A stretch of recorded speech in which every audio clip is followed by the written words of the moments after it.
All right, welcome back to Creedal Catholic. I'm joined today by Casey Chalk. I should say rejoined, since Casey, you've been on the show before, but welcome back to Creedal Catholic. Thank you very much, Zach. It's a pleasure to be with you again. You know, I have quite an interest in Reformed theology, and though I cannot say that I was ever a student at a seminary in the Reformed tradition like you can, I've heard of this term called TULIP. My father describes himself as a 5-point Calvinist. I'm sure there were times in my younger days when I would describe myself as a Calvinist, with probably some caveats here and there. But I thought that you'd be a perfect person to walk me through the acronym TULIP, Casey, which is one way of describing some of the key tenets of Calvinist theology. And that's because of your background as a former seminary student at a Reformed Presbyterian seminary who then became Catholic, converted, I think, in the midst of seminary, right? Yeah, that's right. I was a part-time student, but yeah, I was maybe about a third of the way through the program when I converted to Catholicism in 2010. Sounds great. Well, yeah, you'd be a great candidate then to help me unpack this TULIP thing, because I have an interest in Reformed theology for a couple of reasons. One, I think Protestantism often gets painted unfairly by Catholics as being like devoid of intellectual reasoning. And one of the main things I point to say that that's not true, or that's an unfair caricature, is the depth of Reformed theology. Because, you know, you can say a lot of things about Calvin and others like him in the Reformed tradition, but you can't say that he was stupid. You can't say that he was, shallow or a superficial thinker. I mean, that criticism is just kind of laughable. So I'm interested in it in that sense, because I think every Catholic needs to engage seriously, or at least be prepared to give an account to these traditions that provide non-superficial, substantive critiques or criticisms of Catholic positions, and that's why I try to read and learn as much about this as I can. TULIP, T-U-L-I-P, is a way of capturing a lot of what Calvinism stands for. And I'm going to want to pitch this to you in just a second to kind of talk about how we also need to be careful about painting with too broad a brush, even in that sense. But TULIP is, I think, a pretty useful way to structure the beliefs of Reformed Protestantism. So the T stands for total depravity, the U for unconditional election, the L for limited atonement, the I for irresistible grace, and the P for perseverance of the saints. So those 5 things are what we're going to talk about. We're going to only talk about total depravity today, but this is a 5-part podcast episode series in which we will take one letter in each session and try to unpack the Reformed Protestant position on that doctrine, the Catholic position on the Reformed view, and then talk a little bit about why the differences matter. But before we dive into the T, total depravity, Casey, you mentioned that we should make kind of a qualification or a caveat to our general discussion here. So I will let you do that before we dive in. Sure. And yeah, just to reiterate what you said about the intellectualism within the Calvinist tradition, I think that actually is a common reason that you see evangelicals moving into the Reformed tradition. That was certainly the case for me as a non-denominational Christian, one who was raised in the non-denominational evangelical tradition in high school, is that confronted with a lot of criticisms of Christianity in my undergraduate religious studies courses, I found Calvinism to be much more robust.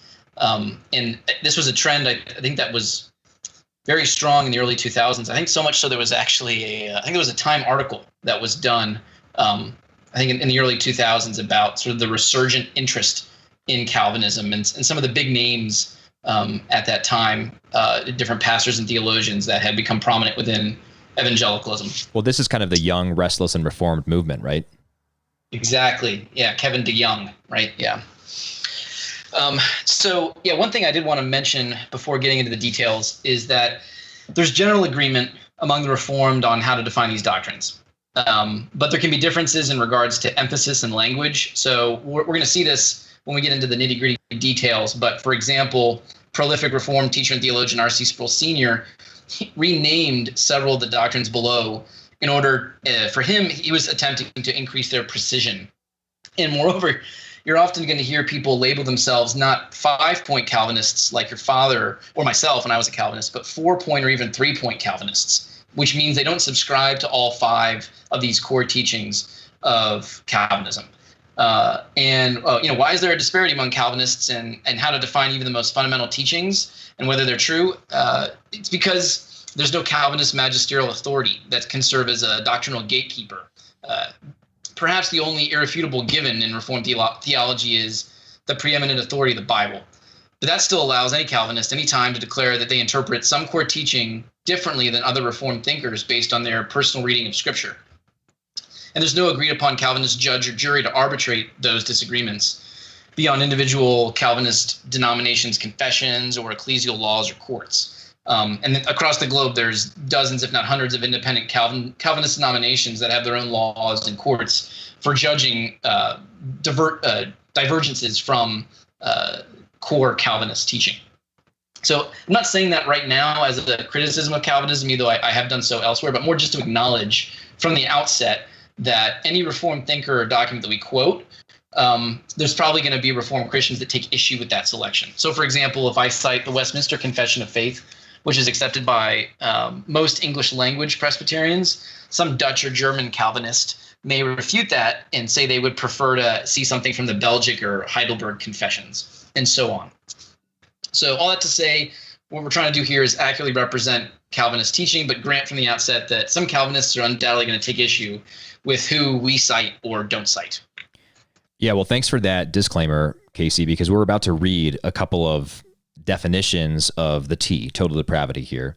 And it's possible that we'd have a Reformed Protestant listening who says, that's not what I believe about total depravity, et cetera. And so, got it. What we're trying to do here is, we have to plant the flag somewhere as far as definitions go. We're trying to give kind of a holistic summary of the teaching or the doctrine, with the understanding that we're not going to cover everybody here, and it would just be impossible to do so, certainly at least in 30 minutes. So let's do this, Casey. Let's start with some definitions of total depravity. Talk about why the Reformed Protestants believe that, and then we'll contrast that with the position of the Catholic Church, and then we'll talk a little bit about why the difference matters, and we'll wrap it up from there and look forward to the next episode on unconditional election. Let's do it. All right, so I've got a couple thinkers here. You already mentioned R.C. Sproul. I don't think I heard you mention John Piper's name, but John Piper is a very prominent figure in Reformed Protestantism in America, perhaps controversial in some circles. I think some hardcore monergists don't like Piper for various reasons, but I've got a succinct definition from him and a succinct definition from R.C. Sproul that I want to read here. So this is about total depravity. John Piper says, "Our sinful corruption is so deep and so strong as to make us slaves of sin and morally unable to overcome our own rebellion and blindness. This inability to save ourselves from ourselves is total. We are utterly dependent on God's grace to overcome our rebellion, give us eyes to see, and effectively draw us to the Savior." And elsewhere, and this is where Piper's teaching really sort of confronted me when I was on the journey to the Catholic Church. Elsewhere, Piper says that in his total rebellion, because of this total depravity, in his total rebellion, everything man does is sin. So the unregenerate man, despite his best efforts, does nothing but rebellion against God. So that's Piper's brief summation of it. R.C. Sproul says, and this is where where Casey was talking about changing the names a little bit, changing the terms. Sproul says, "I like to replace the term total depravity with my favorite designation, which is radical corruption. Ironically, the word radical has its roots in the Latin word for root, which is radix, and it can be translated to root or core. The term radical has to do with something that permeates to the core of a thing. It's not something that is tangential or superficial lying on the surface. The Reformed view is that the effects of the fall extend or penetrate to the core of our being." And I will add here that my understanding of even Sproul's position is that it affects the core, but it so thoroughly and utterly distorts the core, so to set the core of the soul totally against God. Yes, and I think that some of the older Reformed confessions that came about in the couple of generations after Calvin get at that meaning that you just described, Zach. So, for example, the Belgic Confession in Article 14 states that man willfully subjected himself to sin and thereby separated himself from God and corrupted his whole nature. And the Westminster Standards, Chapter 6, describe fallen man as utterly indisposed, disabled, and made opposite to all good, and wholly inclined to all evil. And the second Helvetic Confession, chapter 8, claims that man is immersed in perverse desires and adverse to all good. Okay, so let's talk about why Reformed Protestants believe this doctrine of total depravity. So Calvinists cite a lot of different scripture verses. One common one you'll see is Genesis 6:5. This is in the description of what humans were like at the time of the Noah's flood. The Lord saw that the wickedness of man was great in the earth, and that every imagination of the thoughts of his heart was only evil continually. Another popular one, Romans 3:10. None is righteous, no, not one. No one understands, no one seeks for God. All have turned aside. Together they have gone wrong. No one does good, not even one. And just a couple more. Jeremiah 17:9. The heart is deceitful above all things and desperately sick. Who can understand it? Or Titus 1:15-16. To the defiled and unbelieving, nothing is pure, but both their minds and their consciences are defiled. So Calvin's conclusion from those proof texts and many others in the Reformed Protestant tradition is to say, the will is so utterly vitiated and corrupted in every part as to produce nothing but evil. And that's from his Institutes of Christian Religion. Yeah, when I was doing some research on this, I was looking at what Eugene Portally, who's a Catholic theologian, has said about these ideas in Reformed Protestantism. And I came across this quote that I think pretty aptly summarized this as well. I didn't want to lead off with this because this is a Catholic summarizing the Reformed Protestant tradition. But I think, he's using quotes from Calvin and Luther to say this. And so Portally says, Luther himself said that even in an act of perfect charity, a man sins mortally because he acts with a vitiated nature. So that is the idea that Piper's getting at, that every action done by the unregenerate soul is an act of total rebellion. Portally continues, Calvin, without going so far as Luther, has nevertheless insisted on this total corruption. And he's quoting Calvin when he says, let it stand therefore as an indubitable truth which no engines can shake, that the mind of man is so entirely alienated from the righteousness of God that he cannot conceive, desire, or design anything but what is weak, distorted, foul, impure, or iniquitous, that his heart is so thoroughly environed by sin that it can breathe out nothing but corruption and rottenness, that if some men occasionally make a show of goodness, their mind is ever interwoven with hypocrisy and deceit, their soul inwardly bound with the fetters of wickedness. That is from Calvin's Institutes 2, book 2.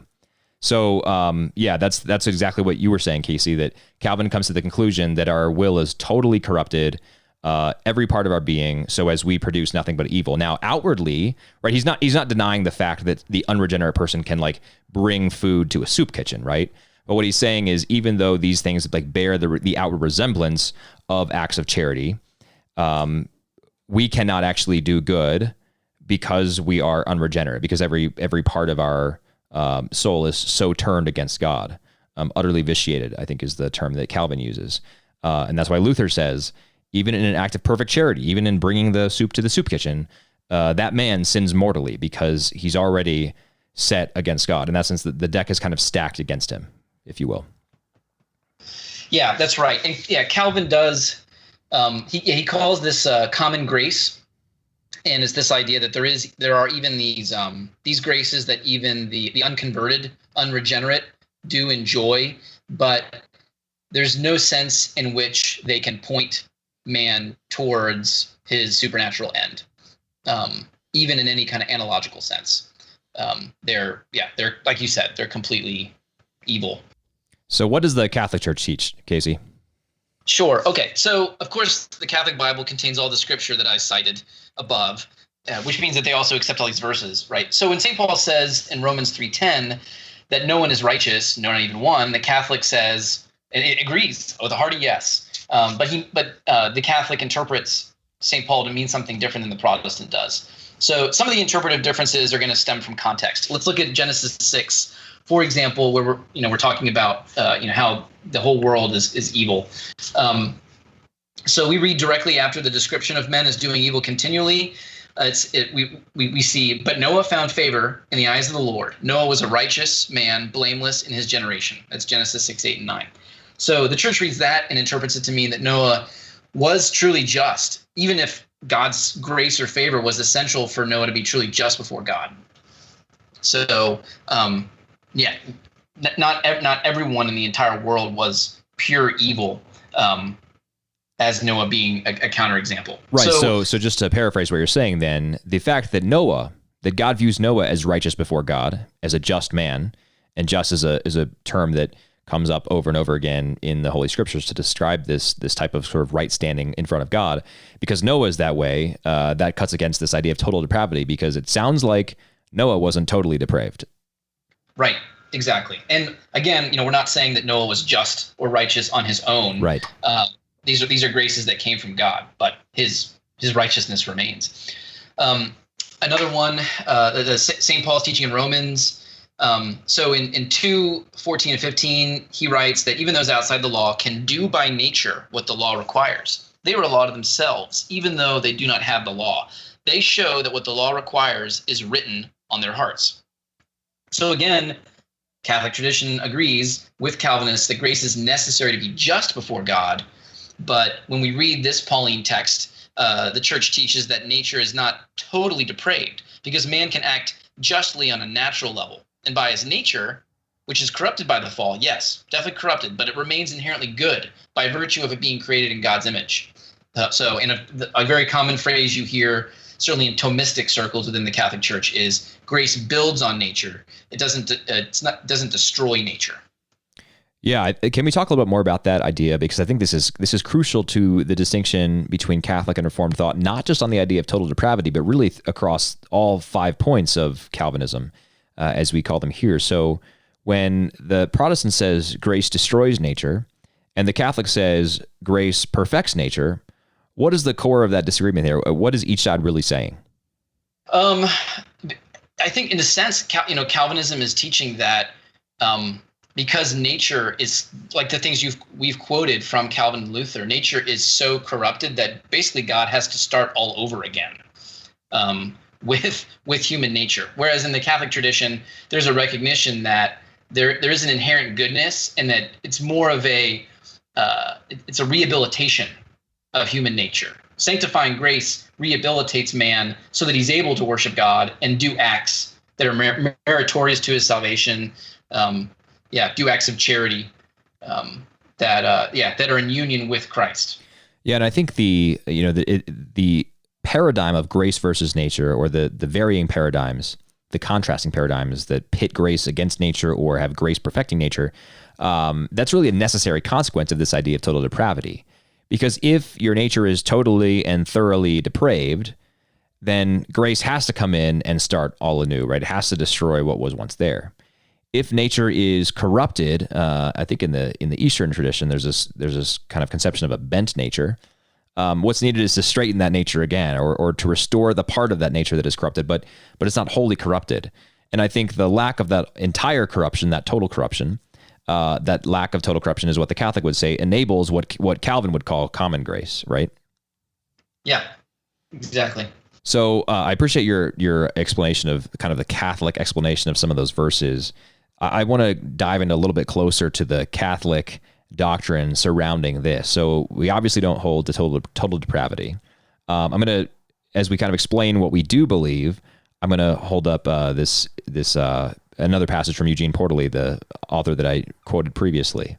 Portally says, in the first place, as regards the state of human nature, which is, according to Calvin, totally depraved, for Catholics it is very difficult to grasp the Protestant conception of original sin, which for Calvin and Luther is not, as for us, the moral degradation and the stain imprinted on the soul of every son of Adam by the fault of the Father, which is imputable to each member of the Holy Family. So that's the Protestant conception of original sin. The Catholic conception of it is different, and I think we find ourselves kind of in this mean between extremes, where against the Pelagians, we say, no, man definitely does need grace. We cannot save ourselves. But against the Reformers, or what Portally calls what Ludwig Ott in his Fundamentals of Catholic Dogma calls the exaggerated supernaturalism of the Reformers and the Jansenists, who are in that vein as far as this part of soteriology goes, we're in this mean. So we say, no, Pelagius and his ilk are wrong. We need grace. We cannot save ourselves. But also the Reformers and the Jansenists are wrong, because man does have this natural capacity to act in the sphere of religion and morals without grace. So we have the capacity to act without grace. But this is important, and I think this is something that gets misunderstood a lot when reformers or when Reformed Protestants look at the Catholics. They say that we think we're just acting all on our own. They basically ascribe to us a Pelagian position that we're saving ourselves. And this is especially evident when we're told that Catholics believe in salvation by works, which is completely untrue. But this is, I think, why. It goes to a misunderstanding of our belief here.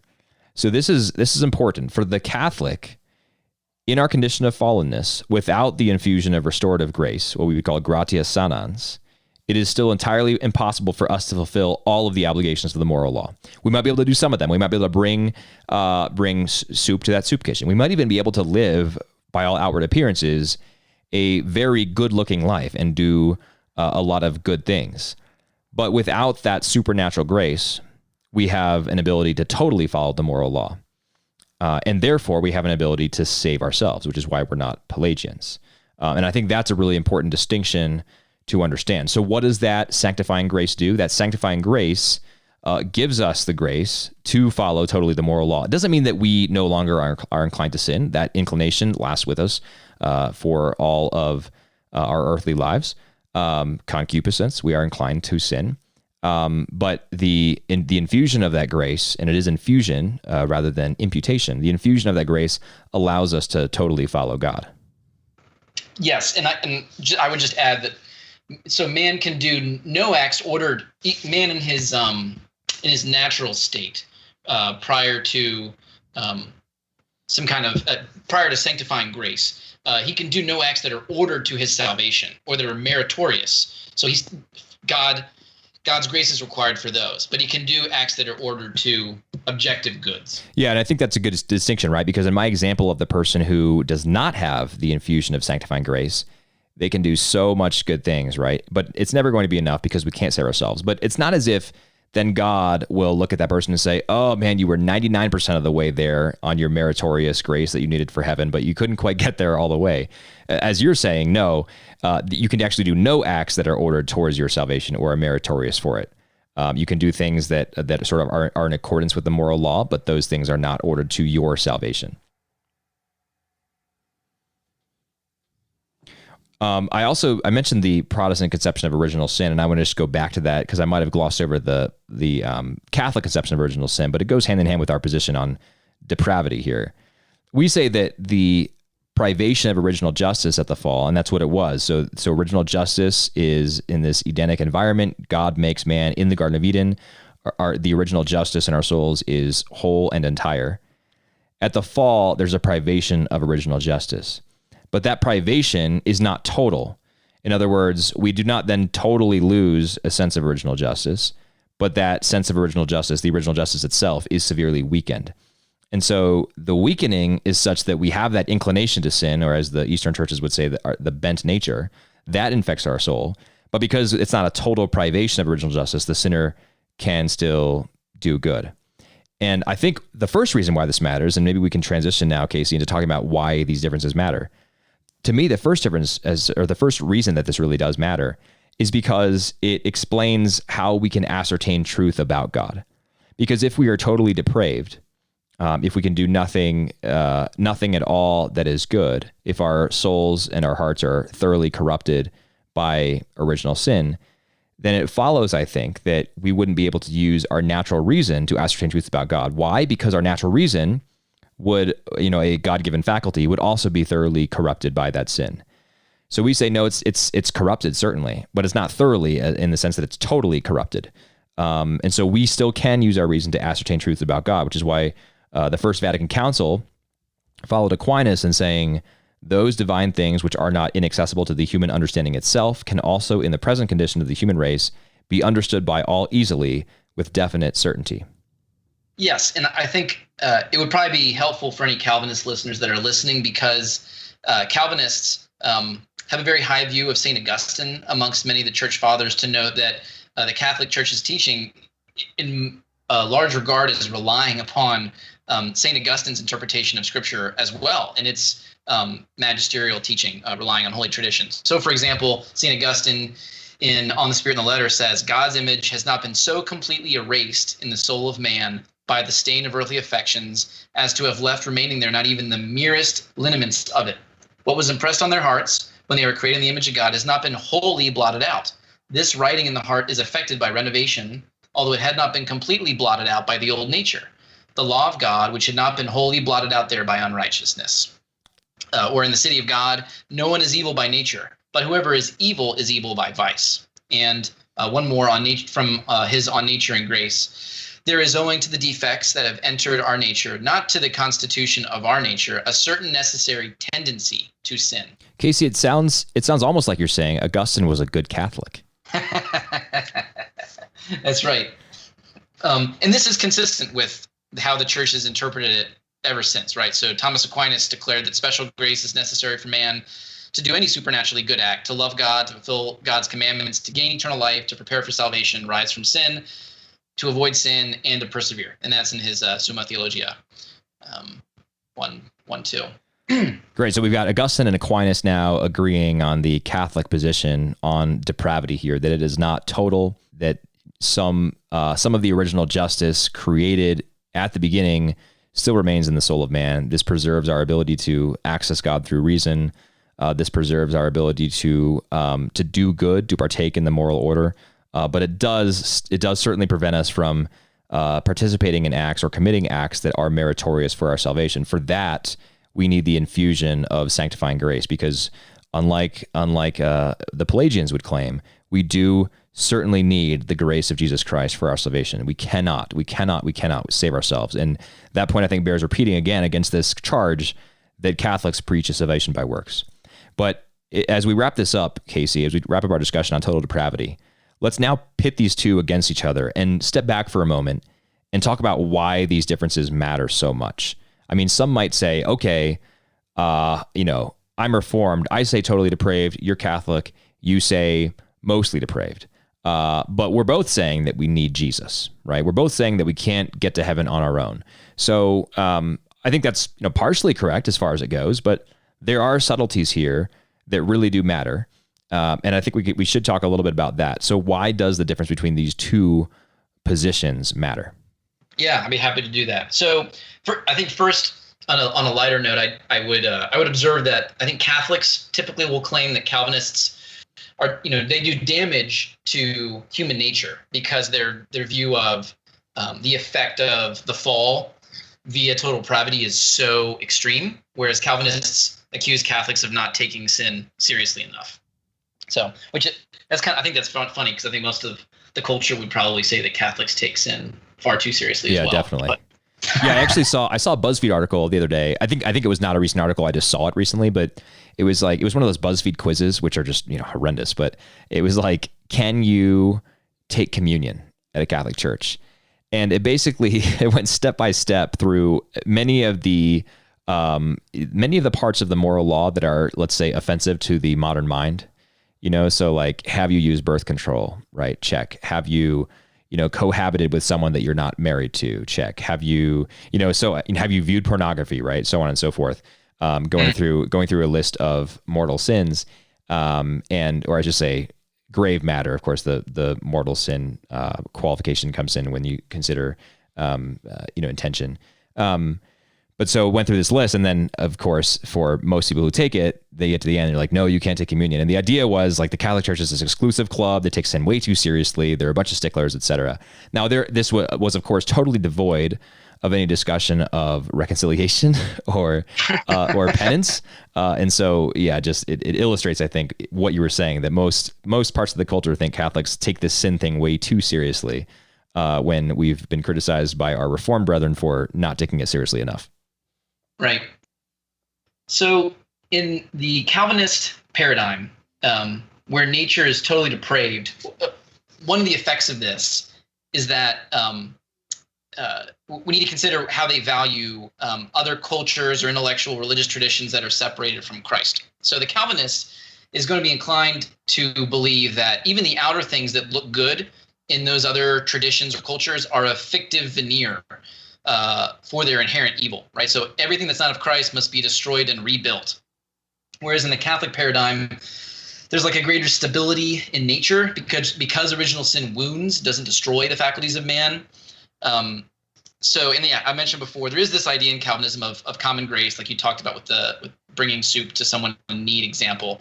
But even there, the grace is not ordered to salvation in any sense. It doesn't point to supernatural ends. It's just a restraint for sin, in order to help, basically like the world function. So that creates a stark dualism between grace, which is good, and nature, which is evil in the Calvinist paradigm. Whereas in the Catholic view, the actions of the unsaved are not meritorious unto salvation, but they could potentially be oriented towards that. And the works of the unregenerate are, potentially ordered to salvation. So here's one example of where there's a more practical application of this, right? So secular scholars who don't really have any skin in the game regarding, whether Catholics or Protestants are right or whose understanding of nature or grace is accurate, they've observed that Calvinist missionaries around the world have tended to both proclaim the gospel of Jesus Christ crucified and raised from the dead, but also seek to replace the culture that they preach to. And this is different than how Catholic missionaries go about their business, because Catholic missionaries have tended to be engaged in a process of enculturation and adaptation of local customs. So one example of this is the Marian apparition of Our Lady of Guadalupe in Mexico in the 16th century, right? So I think even a lot of Protestants will probably be familiar with this image because it's across Latino culture in the United States. But Mary appears as an Aztec princess when she appears to Juan Diego on Tepeyac Hill in modern Mexico, right? And she appears with royal and even cosmological imagery that's familiar to Aztec culture and people, right? So there's an inherent affirmation of certain things about Aztec culture that can be described as good, objectively good, right? And the Catholic Church can embrace those things and then mold and shift them to be oriented towards the worship of God. And this doesn't mean that Catholics can just basically embrace anything that a culture has. If another culture has something that's objectively evil, yes, of course, the Church has to reject it. But like what Justin Martyr describes this as, he talks about the seeds of the word in other cultures or traditions that can then be cultivated and nurtured into something good. Yeah, so you're not saying, Casey, that the Catholic Church took the Aztec faith whole and entire, including all of its human sacrifice, etc., and just tried to sort of slap a label of Christianity on that, but that Catholicism, where it has encountered other people, other cultures, has taken those parts of the culture that have oriented people towards the good, towards God, who is in fact the final good, and has accessed people through that. And this might be too simple of an analogy, but I'm thinking of in Scripture, Acts chapter 17, when Paul's in the Areopagus, and there's this giant idol to the unknown God, and Paul doesn't say, "You fools and idolaters, all of you who are totally depraved, listen to me tell you about Jesus." He actually says, "You have this giant idol to the unknown God. Let me tell you about this God," right? And then describes to them Yahweh. And so I think that's it's a really good point that you bring up, that this idea of grace necessarily destroying nature perhaps even hinders our missionary abilities. I mean, I'm not saying that Reformed Protestants have not been good missionaries and have not certainly brought people to Christ, but can perhaps damage our missionary impulse a little bit, because we tend to want to destroy rather than to sort of reorient, redirect, perfect with the grace of Jesus Christ. Yeah, I saw an example of this too when I was living in Bangkok for a few years. The Catholic church that we attended, the architecture of the church was designed in the same style as a traditional Thai Buddhist Wat.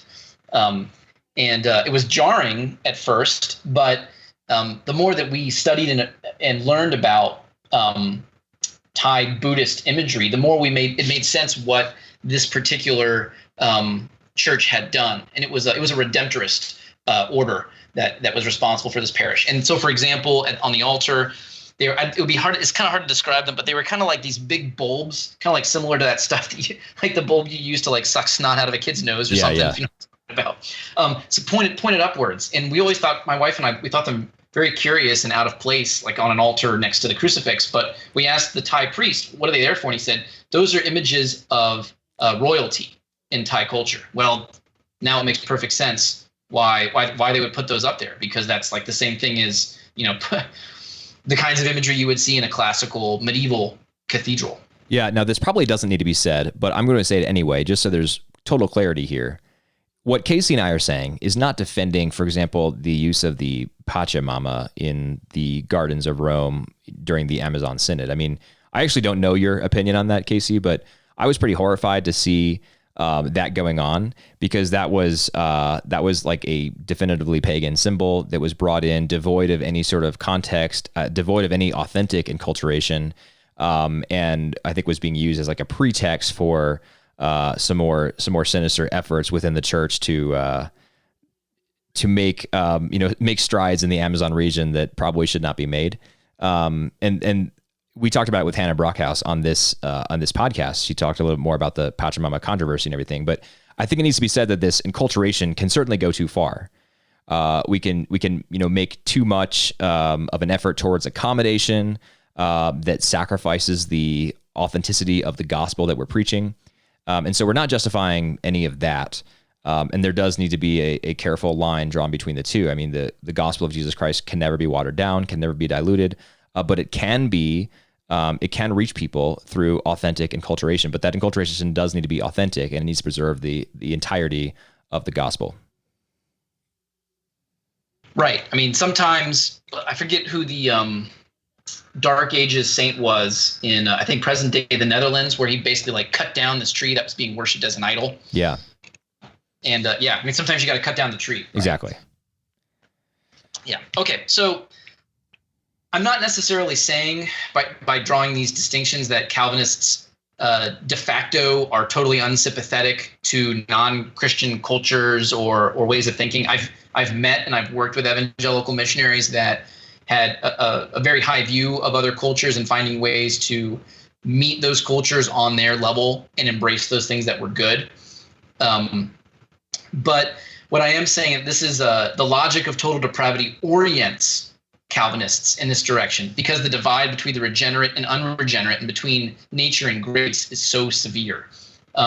So, I mean, this is a curious example, but I think it holds. I think it's harder to imagine a group of Calvinists doing what the Nicene and Chalcedonian fathers did in the 4th and 5th centuries, when they appropriated various non-Christian Greek philosophical concepts like hypostasis, ousia, or prosopon, and using them in theologically technical ways to define doctrines like the person of Christ or the Trinity that then became infallible church teaching. Well, right? Exactly. So, I totally agree. I mean, this would not happen. And in fact, I've talked to multiple Protestants who say, for example, transubstantiation is really just an importation of Greek categories, et cetera. So it can't possibly be true, because that's an example of the church accommodating too much and importing these pagan philosophical ideas where there should be no such importation. Yeah, well, yeah, that's unfortunate. So a conversation for another day as well, but I think it drives home exactly what you're saying, right? That we wouldn't have these beautiful, elegant, and of course true, ways of describing reality if we had a bunch of Reformed people there who, scoffed at reason and certainly scoffed at importing philosophical terms like many of the Reformed fathers did. Right. Well, this is evident even in divergences in the kind of seminarian training that Calvinists versus Catholics get. Right. So in my Calvinist seminary training, I didn't have to take a single philosophy course in order to receive an MDiv. I took a philosophy course that was actually taught. It was on postmodern philosophy. So no grounding, right, in like the classical philosophy tradition. Just fast forward to 20th century postmodernism.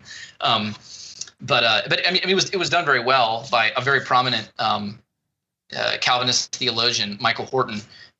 But all that to say that differs pretty significantly from the Catholic seminary formation, where I think priests, the seminarian gets the first 2 years are largely philosophy, so much so that if the seminarian leaves the seminary after 2 years, he has a bachelor's in philosophy. So I think that's telling. And there's more to this. I mean, going back to the Middle Ages, Catholics called philosophy, in the study of natural law, natural thinking, as the handmaid of theology, rather than what Luther called it, a whore, right? So I didn't know that he called reason a whore. Yeah. Do you know where? Do you have the reference for that? I'm curious. No, I don't off the top of my head. But all right, I'm gonna look it up. That's amazing. Wow, that's a good little hip pocket knowledge to have. Yeah. All right, well, let's end it there, Casey. We have lots more to talk about, but fortunately, we have 4 more episodes of this series. So this was the episode on total depravity, the first part of TULIP. Next is Unconditional Election. So we'll be back with that pretty soon in your inbox. Not sure if it's going to be next week when I'm going to release this, but we'll be back soon with part 2 of the TULIP series on Unconditional Election. Casey, thanks so much for joining me, but I know you'll be back next time, so I'll say goodbye for now, but not for long. To our listeners, if we missed anything or if you have questions about this, email me, Zach, Z-A-C, at credocatholic.com. I'd be happy to take your questions, pass your questions along to Casey, whatever the case is, and we'll talk to you next time on Credo Catholic. Thank you, and God bless you.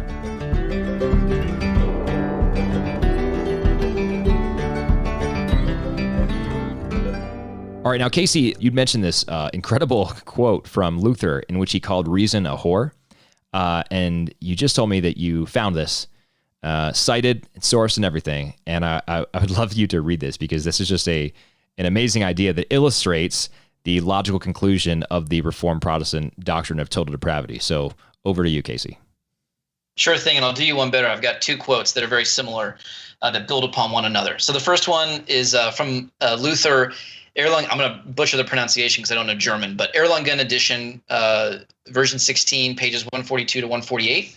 There we read, Luther says, "Reason is the devil's greatest whore. By nature and manner of being, she is a noxious whore. She is a prostitute, the devil's appointed whore eaten by scab and leprosy, who ought to be trodden underfoot and destroyed. She and her wisdom throw dung in her face to make her ugly. She is, and she ought to be drowned in baptism. She would deserve the wretch to be banished to the filthiest place in the house, to the closets." Oh my goodness. That's some strong language. Putting reason down from our foil Luther. Okay, so that's one quote. The other one is from his last sermon in Wittenberg, second Sunday in Epiphany, 17 January 1546, where he says, "But since the devil's bride reason, that pretty whore, comes in and thinks she's wise, and what she says, what she thinks is from the Holy Spirit, who can help us then? Not judges, not doctors, no king or emperor, because reason is the devil's greatest whore." Wow. And I should note, by the way, that a lot of Luther scholars, both who are Lutherans and not, acknowledge that Luther became less intelligible in his later years. Yeah, it's I can see why they would say that.